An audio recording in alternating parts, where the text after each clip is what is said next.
कराची की भारी भरकम गलियों में एक छोटा सा घर था जहां जिंदगी की हर चीज में सख्ती और मेहनत की बू आती थी। आयशा, वो बहू जो अपने ससुराल में 5 साल से थी, आज रात अकेली बैठी थी। उसके दिल में एक गहरा जख्म था जो हर सांस के साथ दर्द देता। उसने सोचा था कि ये घर उसका अपना है, लेकिन आज वो इल्जाम उस पर ऐसे लगे थे जैसे वो कोई अजनबी गुनहगार हो। क्यों अम्मी, क्यों आपने मुझे ऐसा समझा? उसने खुद से पूछा, लेकिन जवाब सिर्फ आंसुओं में था। सुबह से शुरू हुई थी ये कहानी, जब घर में सब लोग जमा हुए थे। आयशा किचन में चाय बना रही थी।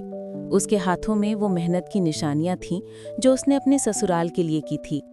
उसके शौहर अली ऑफिस जाने की तैयारी कर रहे थे और सास, जो अम्मी के नाम से जानी जाती थी, सोफे पर बैठी अखबार पढ़ रही थी।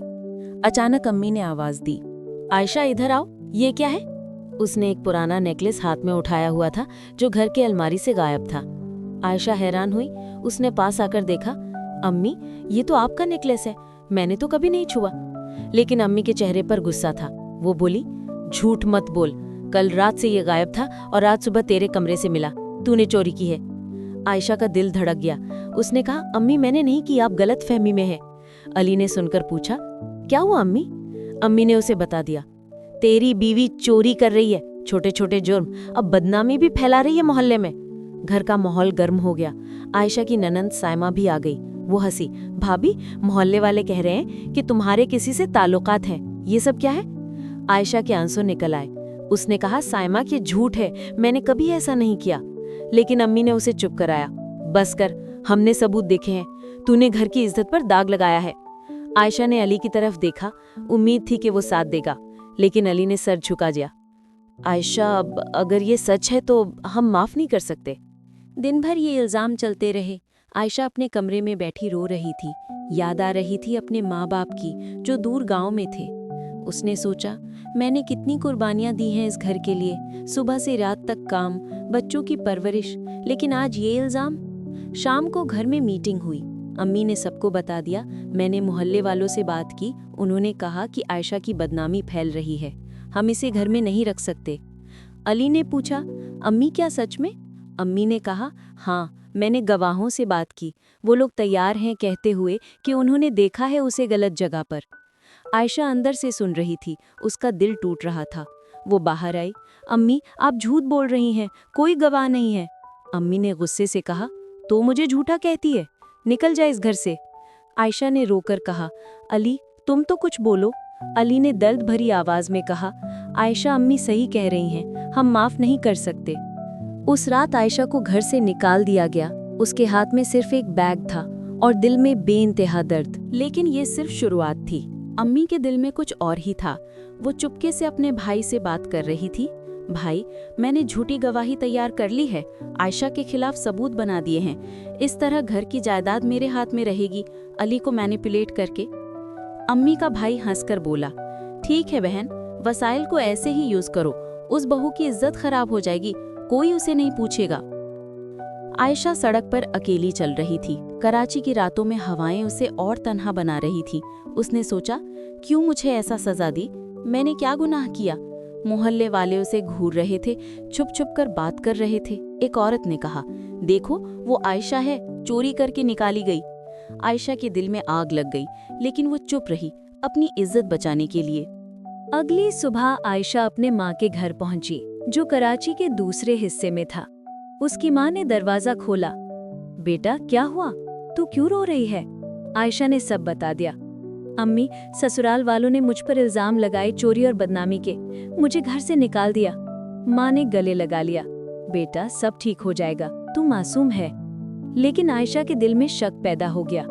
माँ, मुझे लगता है अम्मी ने कुछ प्लान किया है, वो झूठी गवाही बना रही हैं। दिन गुजरते गए। आयशा तन्हा जिंदगी गुजार रही थी। वो रोज सोचती, मैंने कितनी मेहनत की बच्चों के लिए, घर के लिए, लेकिन उन्होंने मुझे धोखा दिया। एक दिन उसे फोन आया अली का। आयशा, अम्मी कह रही हैं कि तू वापस मत आना, हम डाइवोर्स कर रहे हैं। आयशा का दिल टूट गया। उसने कहा, अली, तुम मुझे जानते हो, मैंने कुछ नहीं किया। अली ने साह करके कहा, मुझे माफ कर, लेकिन अम्मी के पास सबूत है। अम्मी घर में बैठी मुस्कुराती थी, अब जायदाद मेरे नाम हो जाएगी। आयशा की इज्जत खराब कर दी, कोई उसे नहीं पूछेगा। साइमा ने पूछा, अम्मी क्या ये ठीक है? अम्मी ने सख्ती से कहा, चुप कर, ये घर मेरा है, मैं जो चाहूं करूं। लेकिन अंदर से अम्मी को डर था कि कहीं सच न निकल आए। आयशा अब अपने आप को संभाल रही थी। वो एक छोटी जॉब करने लगी, स्कूल में टीचर बन गई, लेकिन हर रात वो रोती, मेरी कुर्बानियां बेकार गई, माँ होने का हक छीन लिया। एक दिन उसे मोहल्ले से खबर मिली, आयशा, तेरी सास ने झूठी कहानियां बनाई हैं, गवाहों को पैसे दिए हैं। आयशा हैरान हुई, क्या ये धोखा था? अब सस्पेंस बढ़ रहा था।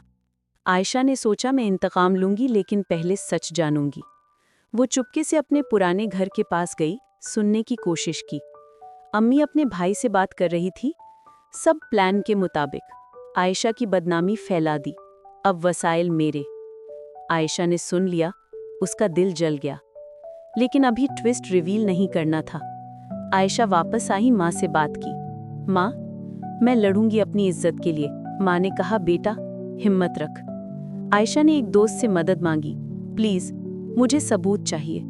दोस्त ने कहा, ठीक है, मैं देखती हूँ। कहानी आगे बढ़ती गई। अली घर में परेशान था, अम्मी क्या आयशा सच में गुनहगार थी?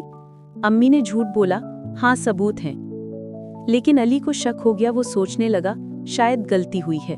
आयशा की जिंदगी में नए मोड़ आए। वो अपने बच्चों को याद करती जो ससुराल में थे। मेरे बच्चों से दूर कर दिया, वो रोती। एक दिन स्कूल से वापस आते हुए उसे अली मिला। आयशा, बात कर सकते हैं? आयशा ने गुस्से से कहा, अब क्या बाकी है, तुमने मुझे धोखा दिया। अली ने कहा, मुझे अफसोस है, लेकिन अम्मी ते गए। आयशा बोली, तुम्हारी अम्मी ने झूठी गवाही बनाई, मेरी इज्जत खराब की। अली हैरान, क्या? लेकिन आयशा ने कहा, अभी नहीं बताऊंगी, वक्त आएगा। घर में टेंशन थी। अम्मी ने साइमा से कहा, देख अगर आयशा वापस आई तो सब बर्बाद। साइमा ने कहा, अम्मी ये गलत है। अम्मी ने डांटा, चुप, तू समझती नहीं। आयशा प्लान बना रही थी, लेकिन सस्पेंस बनाए रखना था। वो चुपके से सबूत जमा कर रही थी। एक रात उसे फोन आया एक गवाह का, मैंने पैसे लेके झूठ बोला था, अब सच बताऊंगा। आयशा ने कहा, शुक्रिया, अब इंतकाम का वक्त है। लेकिन कहानी अभी लंबी थी। आयशा की माँ बीमार हो गई, वो हॉस्पिटल में थी। आयशा ने देखा, माँ मैं अकेले लड़ रही हूँ। माँ ने कहा, बेटा तू मजबूत है। अली घर में अम्मी से लड़ रहा था, अम्मी सच बताओ, क्या आयशा मासूम है? अम्मी ने इनकार किया, नहीं।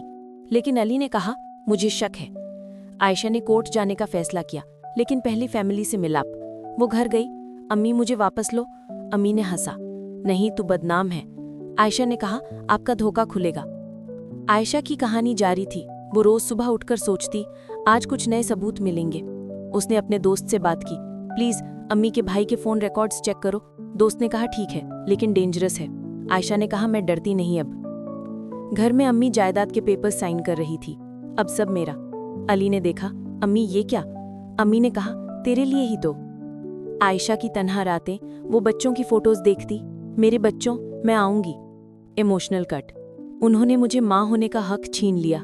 वो एक लॉयर से मिली, मुझे डिवोर्स नहीं चाहिए, इंसाफ चाहिए। लॉयर ने कहा, सबूत लाओ, केस जीत जाओगी। आयशा ने हिम्मत से कहा, लाऊंगी।